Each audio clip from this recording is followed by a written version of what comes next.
either find synonym, either find antonym. You need to be focused. तो जब आपको आता ही नहीं होगा तो कहाँ से बताएं? एक्सपेक्टेशन एंटी की हाई होती है. Hello dear students, I am Kailash Chandra, your English coach for your CUET exam. You know, कल हमने पैसेज किया था, अनसीन पैसेज को समझा था कि हम कैसे एक अनसीन पैसेज को बहुत क्विकली सॉल्व कर सकते हैं. हमने ये भी सीखा था उसी पैसेज में कि जब हम पैसेज सॉल्व करने वाले होते हैं तो उस पैसेज को हमें थॉरली रीड करना रहता है. तो जब तक हम थॉरली उसको रीड नहीं करेंगे तब तक हम उस पैसेज को ठीक से सॉल्व नहीं कर पाएंगे. अच्छा, ये आपसे इस पैसेज में ये भी पूछता है कि XYZ वर्ड है, इस वर्ड का एक कोई भी वर्ड दिया रहता है पैसेज में, that will be difficult one. तो आपको क्या करना है, he will give in the options either find synonym, either find antonym, ये वो देगा आपको. तो आपको क्या करना है, that word, that particular word has to be there in the passage. You need to be focused. जब आप पैसेज पढ़ रहे हैं ना, तो बहुत जरूरी है कि आप उस पैसेज पे फोकस रखें और उसको ध्यान से, जब आपसे एंटोनिम सिनोनिम पूछे जाएं तब आप उस पैसेज में से वो आराम से उसको लिख सकें, उस पर टिक कर सकें. तो ये बहुत जरूरी है. खैर, एंटोनिम सिनोनिम का एक अलग सेक्शन है, वो हम करेंगे उसमें भी, और वो आपको इस अनसीन पैसेज वाले सेक्शन में सॉल्व करने में बहुत हेल्प करेगा. वन मोर थिंग मैं आपको बताना चाहता हूँ कि जब हम अनसीन पैसेजेस करते हैं तो उसमें आपको फिल इन द ब्लैंक्स देता है. तो वहां पर ग्रामर भी आपसे पूछता है, प्रीपोजिशंस भी कभी कभी पूछ लेता है, मॉडल्स पूछता है, कई सारी चीजें पूछता है. तो ये सारी चीजें इंटर रिलेट करती हैं. तो अनसीन पैसेज मैंने आपको करवा दिया था और उसमें आपको होमवर्क दिया था. होपफुली आपने वो किया भी होगा, और अगर कुछ प्रॉब्लम आई है आपको तो मुझे कमेंट सेक्शन में लिख के बताएंगे. चलिए, आज जब मैं आपको कराने वाला हूं, ये है हमारा बहुत ही इंपॉर्टेंट टॉपिक है, सेंटेंसेस एंड फ्रेजेस. हालांकि बहुत ही बेस क्लासेस में हम इन टॉपिक्स को करते हैं, लेकिन जब हम अब CUET का एग्जाम दे रहे हैं और आपसे एक्सपेक्टेशन एंटी की हाई होती है, तो वो इजी क्वेश्चन तो नहीं पूछने वाला है सेंटेंसेस और फ्रेजेस को लेकर. लेकिन आपको स्टार्ट तो बेस से ही करना है. जिन लोगों को इंग्लिश थोड़ा डिफिकल्ट लगता है, जो 9th 10th 11th 12th में आके जिन्होंने इंग्लिश शुरू किया है, तो वो तो बेसिक ग्रामर उनकी बिल्कुल आई थिंक जीरो हो चुकी होगी. तो यहाँ पर आपको ये सारी चीजें कम से कम पढ़नी पड़ेगी. तो फ्रेज एक्चुअली क्या होता है, अगर मैं कह दूं कि कॉमन, मैंने कहा कॉमन, तो आप इसको क्या कहेंगे? क्या ये एक सेंटेंस है, या इसको हम सेंटेंस तो नहीं कह सकते किसी भी कंडीशन में, लेकिन एक फ्रेज है.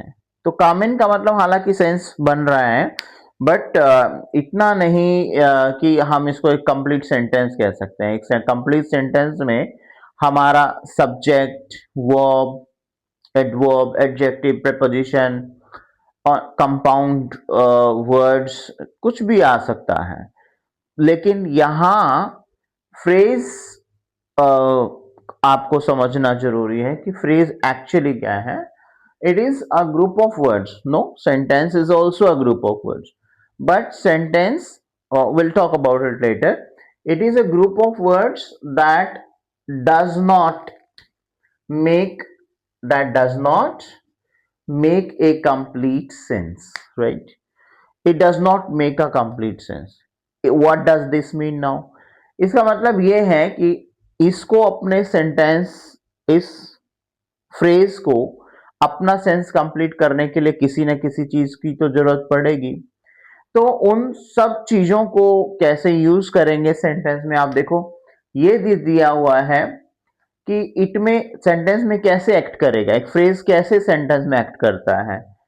तो कैसे एक्ट कर सकता है? As a noun. नाउन आपको पता होना चाहिए. एज एन एडजेक्टिव पता होना चाहिए व्हाट इज एन एडजेक्टिव, और एन एडवर्ब, आपको एडवर्ब भी पता होना चाहिए। तो फ्रेज क्या है? Actually phrase is a group of words that does not make a complete sense, but it does help in completing the sense of a sentence. Now what is a sentence then? Sentence क्या होगा फिर? What is a sentence? A sentence, you should understand the meaning of a sentence. A group of words, a group of words that makes that make a complete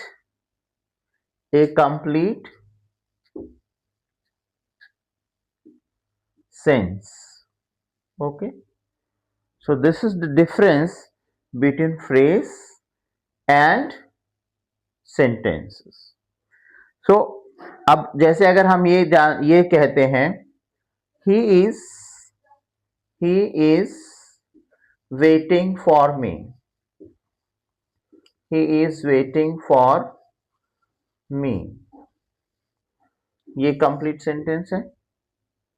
subject अपनी जगह पे है, helping verb अपनी जगह पे है, verb अपनी जगह पे है, प्रेपोजिशन अपनी जगह पे है, ऑब्जेक्टिव प्रोनाउन अपनी जगह पे है। ठीक है ना? तो एक ऑर्डर है सेंटेंस का, राइट?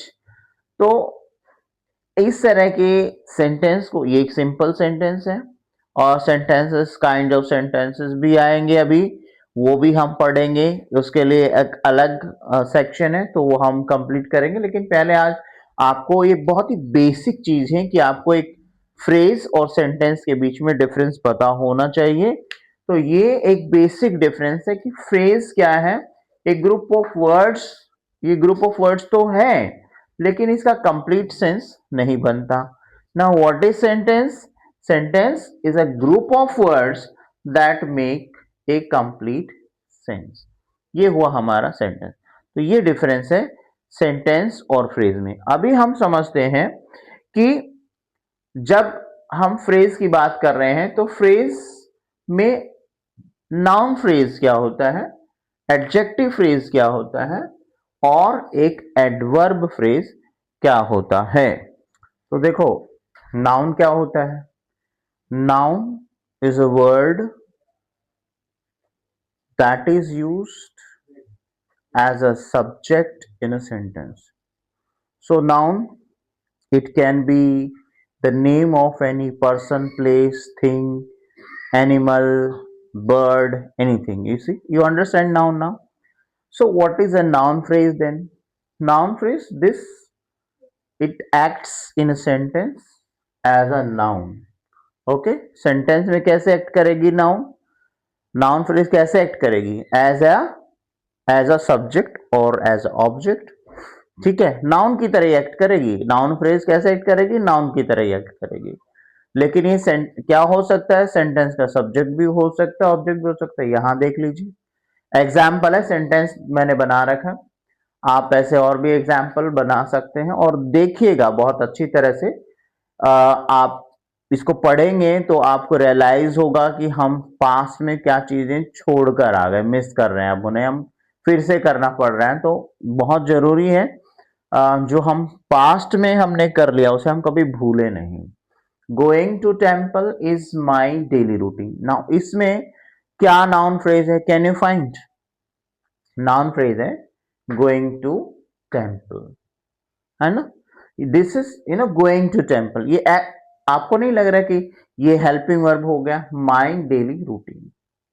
ठीक है, अगर हम इसको रख दें माई डेली रूटीन, तो ये देखो, अगर हम फ्रेज की बात करें तो माई डेली रूटीन, क्या इसका कंप्लीट सेंस बन रहा है? नहीं बन रहा ना है। तो जब हमने इसके साथ नाउन फ्रेज लगा दिया, ये फ्रेज ही तो है, going to temple, again a phrase, है ना? अब दो फ्रेज हैं, my daily routine, going to temple है। अब हमने क्या किया? Going to temple is my daily routine, दो फ्रेजेस मिलकर एक सेंटेंस बन गया ना। इसको कहते हैं नाउन फ्रेज। ऐसे ही अब हमारा क्या हो गया, एडजेक्टिव फ्रेज है। एडजेक्टिव फ्रेज क्या होता है, सेंटेंस में एडजेक्टिव की तरह काम करेगा। Now what is adjective, a word that modifies noun और प्रोनाउन, ठीक है ना। तो आप देखेंगे यहां तो सेंटेंस में एडजेक्टिव फ्रेज कैसे काम करेगी, एडजेक्टिव की तरह से काम करेगी, ठीक है ना। क्या कह रहे हैं, it acts as an adjective in a sentence, it qualifies either the subject और द ऑब्जेक्ट, एंड सब्जेक्ट और ऑब्जेक्ट किसी भी सेंटेंस में नाउन या प्रोनाउन ही होते हैं। क्वालिफाई का मतलब क्या हुआ, उसको मॉडिफाई कर रहा है, it add something to the meaning of a noun और प्रोनाउन, यही एडजेक्टिव होता है। तो सेंटेंस में एडजेक्टिव की तरह ही काम करेगा ना।